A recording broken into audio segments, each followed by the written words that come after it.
I've been wanting to do this my whole life. That's what Chris Harper Mercer essentially said. Well, right before he shot and killed 10 people, along with himself, on the beautiful rolling hills, the Umpqua campus in Roseburg, Oregon. I'm America's Digital Pro, Kim Commando, and this is a podcast that provides in-depth insight on the ever-changing technology landscape and the impact it has on our lives.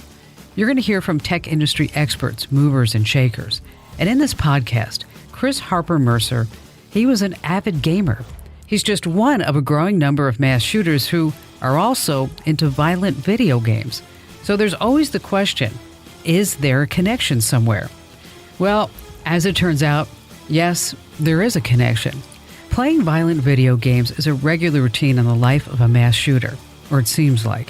Research clearly indicates that many killers were and are addicted to violent video games. And in this podcast, we're going to take a closer look at the statistics. We're going to speak to an expert guest in the criminal justice system about what exactly may be drawing violent video games into a real life of crime. And before we get to all of that, a special thank you goes out to our partners in this podcast because they help us make it possible.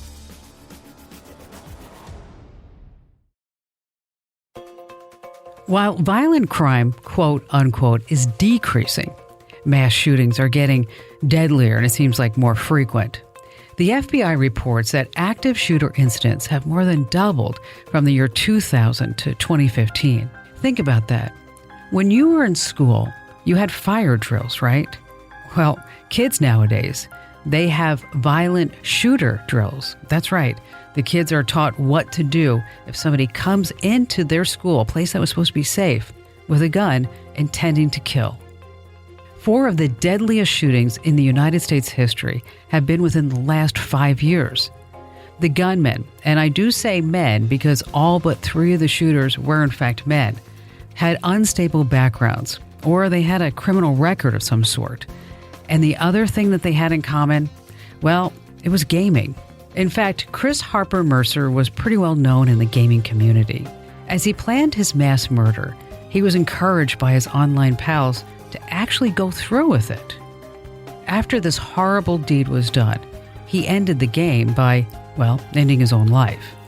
Gamers referred to the kill as a score, even going so far as to express disappointment that he hadn't actually taken out any more victims. Wow. So back to the original question. Is there an actual correlation? Is there a link between violent video games and a murder? The answer is yes. Here are just some of the killings that are officially linked with gaming. And again, this does not include homicides and suicides. Remember the Sandy Hook elementary school shooter, Adam Lanza? He loved to play violent video games in his bedroom. And Evan Ramsey, after killing a student and wounding others, he told investigators, get this, he told the investigators he had no idea that when he shot someone, a person, they wouldn't get back up. In his favorite video game, Doom, he said that if you shoot a guy once, he gets back up. You gotta shoot something 8 or 9 times in Doom before it stays down. Anders Behring Breivik, who shot and killed 68 people at a Norwegian Labour Party youth camp, and another 9 in a bombing incident, not only liked playing video games, but actually trained for his murderous mission by playing a really popular video game. You probably heard about it. The name of the video game is Call of Duty. Then there's James Holmes. He stormed into a theater during The Dark Knight Rises. He played numerous video games. One of his favorites was World of Warcraft. And then Elliot Rodger, who killed himself and 7 other people, was addicted to violent video games. As he put it, hiding myself in the World of Warcraft where I felt comfortable and secure. And it doesn't stop there. Nehemiah Griego killed his family, a total of 5 people. And when he was arrested, he told crime investigators with some degree of enjoyment he actually loved playing violent video games. But I'm not done yet. Jacob Tyler Roberts, he was acting out a scene he played in Grand Theft Auto. 12-year-old Jose Reyes was a fan of violent video games, watching them for months before killing himself and a teacher at Sparks Middle School. Jared Lee Loughner, who killed 6 people and wounded Arizona politician Gabrielle Giffords. Well, guess what? He too was an avid gamer. Eric Harris, Dylan Storm Roof, Jeff Weiss. The list goes on and on, folks. A study done at Ohio State University concluded with this finding, and let me read it to you. People who have a steady diet of playing these violent video games may come to see the world as a hostile and violent place. There could be a cumulative effect in making video game players more aggressive and violent over both the long term and the short term. You see, thousands of studies like these have been done, and they all come to very similar conclusions. Now, before you sit there and say, oh, she doesn't know what she's talking about, I play video games, I love video games, the list goes on and on. I'm not bagging on video games, but there is something about them that seems to attract would-be or soon-to-be killers. That seemed to be the case in the horrific Warcraft text murders. The killers, Cameron Moffat and Cruz Wellwood, not only played this game all the time, they used the gaming site to post gruesome details about what they actually planned to do to their victim. And their victim was a schoolmate, a girl by the name of Kimberly. After Cameron and Cruz killed Kimberly, they used the site to brag about what they've done. The details weren't out there in the open. The details were in this code that they had. But detectives were able to use an amazing combination of linguistics and text to actually track down the boys. Experts now believe that the killer's love of that game, the World of Warcraft, may have been a huge contributing factor in the murder of Kimberly. And you don't want to miss part 2 of this podcast, because we're going to take a look at that case in detail and describe the tactics that investigators use to put these guys away and what they can tell about a person with just a few lines of text. It's absolutely amazing. Short-form text to a linguistics detective is what a drop of blood is to a DNA analyst. It literally paints a picture of the person that they're looking for. Now, I know that murder is a very disturbing topic, but because it's prevalent right now, I think it's so important for us to know the psychological profiles and the video gaming habits that may lead to something more dangerous. We're going to get right to that, but stay right where you are, because we have a quick message from one of our podcast sponsors. Okay, welcome back. I want you to meet retired law enforcement officer and criminal justice professor, a gentleman by the name of Tim Dees. Tim has this extensive experience in the criminal justice system. He's an expert technical writer and consultant for the police force. Hey, Tim, welcome to Commando on Demand. Well, thank you for inviting me, Kim. Tim, in most of these shooter and murder cases, the news reports casually mention that the killer played World of Warcraft or something like Warcraft. So with all of your experience in law enforcement, particularly as a tech writer, you must have some sort of opinion about the tie between gaming and violent crimes. I'm not asking you for statistics. I can get those anywhere. I'm asking for your opinion. What does your gut say based on what you've seen in your career? Well, there is some evidence that computer gaming with violent themes desensitizes the gamers to violence. There's a retired Army Lieutenant Colonel named Dave Grossman who's written 2 fairly well-subscribed books called On Combat and On Killing. And he talks about the psychological effects of being in combat and the effects on people that have to kill other people as part of their job. One observation he made was that up until the Vietnam War, troops in combat frequently talked about firing their rifles over the heads of the enemy on the battlefield because they were so strongly sensitized not to kill the enemies, even though the other guy is shooting at them, who might have also been shooting over their heads as well. Troops in the Vietnam War didn't report doing that, and one big change in training between the Korean and Vietnam Wars with U.S. forces was the change from bullseye targets on the rifle range to using silhouette targets showing the outline of a man. Grossman believes that the change in basic training desensitized troops to killing and made it easier for them to do so on the battlefield. Wow, so soldiers were able to kill easier when the target looked more human? You have to wonder, how does that affect gamers who play for hours upon hours at a time? I've personally seen numerous cases where computer gamers who mastered games like Call of Duty and Close Combat convinced themselves that they were now hardened combat vets and they were prepared to go directly onto the battlefield, skipping any military training. And for the most part, these are people who were your typical computer gamers. They've never fired a real rifle or walked more than a mile or two, but they still viewed basic military training as just being superfluous for them. So the immersive experience of that game can lead to that sort of delusional thinking. I can totally see why. The games are designed so that the player believes he is an actual expert, not at the game, but whatever the character is doing in the game.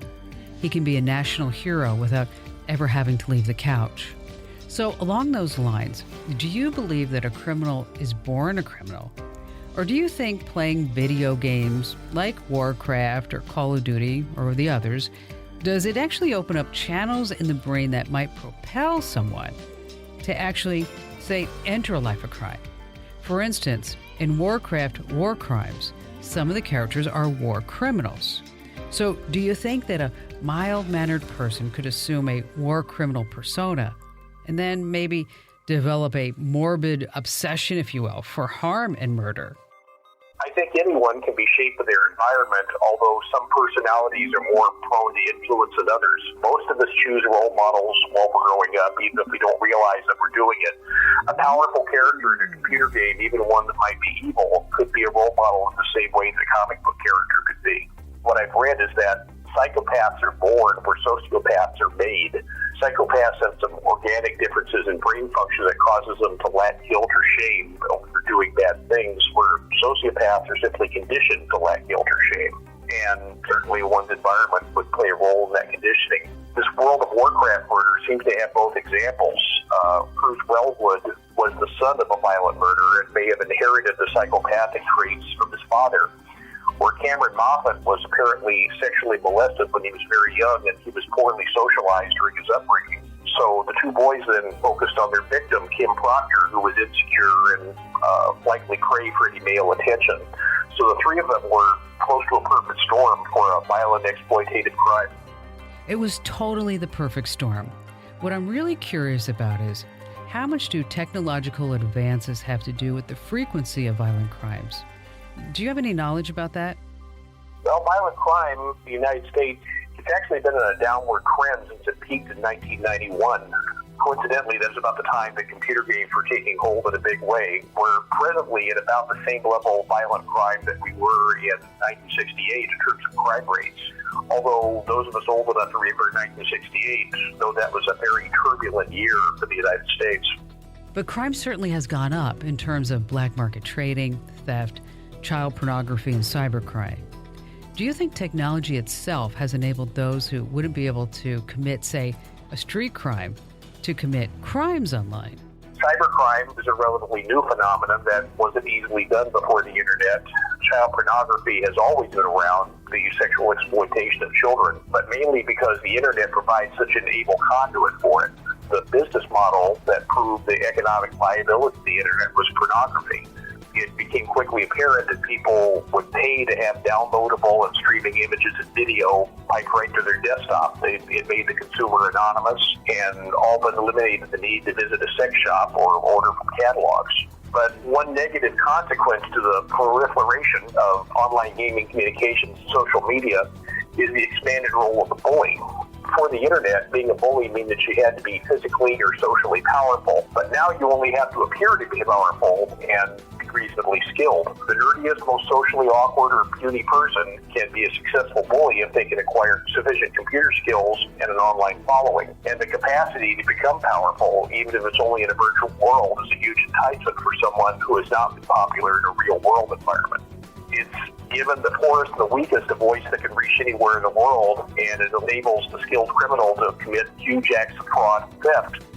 Yeah, I get it. With technology, well, anybody can be a tough guy. Anyone can be a bad guy.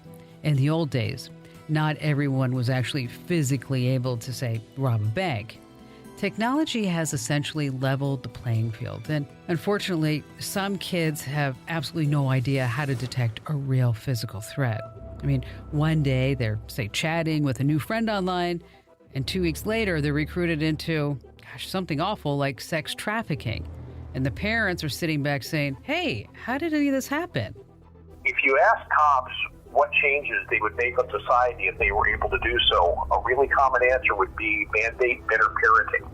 Parents have to have the courage to risk making their children angry while keeping them from making bad decisions.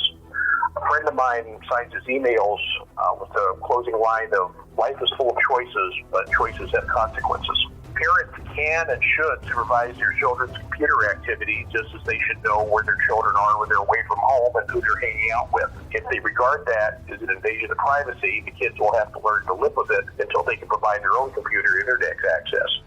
So, Tim, what are you doing now? Well, most of the work I do these days is as a technical writer for police1.com, and if you put my name in Google or on Police One, you'll see a page dedicated to the articles I've written for them. There's several hundred of them, and I occasionally do some consulting for tech companies, particularly those that market to law enforcement. Anyone who wants to reach me, my email address is basically my name, tim@timdees.com. Thanks, Tim. Lots of great info there. I so appreciate your time and being on the podcast with us. Well, thank you, Kim, and you have a great day. So it appears to be a huge connection between violent video games and mass murder. But the connection isn't only forged by the game.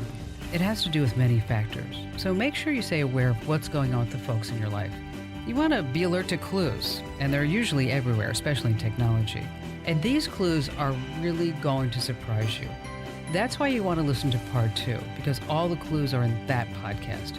When people commit heinous crimes, like Cameron Moffat and Cruz Wellwood, it's so good to see them come to justice.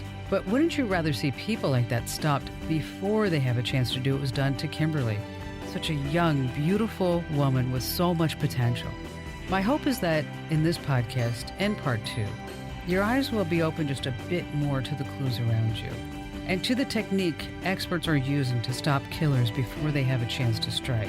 And remember, on the flip side, there's also a connection between gaming technology and real-life skills. Pilots, astronauts, EMTs, drone pilots, military personnel, government, the National Guard, medical students, they all use this very same technology to become better at what they do.